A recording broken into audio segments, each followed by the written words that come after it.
هذا حيوان وهذا انظروا إنسان واحد يمكن أن تخسف به الأرض. سبحان الله.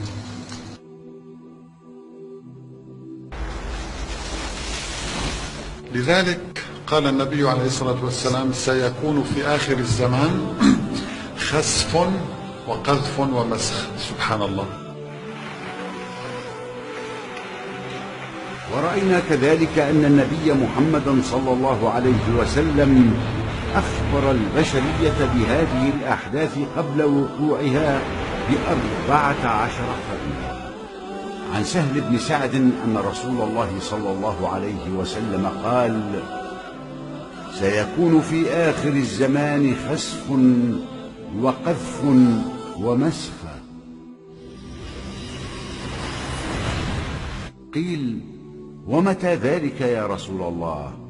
قال: إذا ظهرت المعازف والقينات. واستعمل عليه الصلاة والسلام كلمة آخر الزمان للتعبير عن الزمان الذي تقع فيه هذه الحوادث، وبين أن حدوث هذه العلامات دليل وإشارة إلى اقتراب الساعة. وإذا أردنا أن نهلك قرية أمرنا مترفيها ففسقوا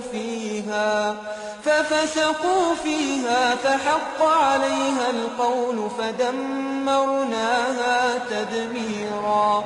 فاتقوا الله عباد الله، واعتبروا بما يجري حولكم وبينكم، وتوبوا إلى ربكم. لما حدث الخسف بقارون لم يكن السبب يا عباد الله أن القشرة الأرضية كانت لينة وهينة، بل إن السبب أنه عصى الله ورسوله، كما قال الله عنه: فخسفنا به وبداره الأرض. فخسفنا به وبداره الأرض فما كان له من فئة ينصرونه من دون الله وما كان من المنتصرين.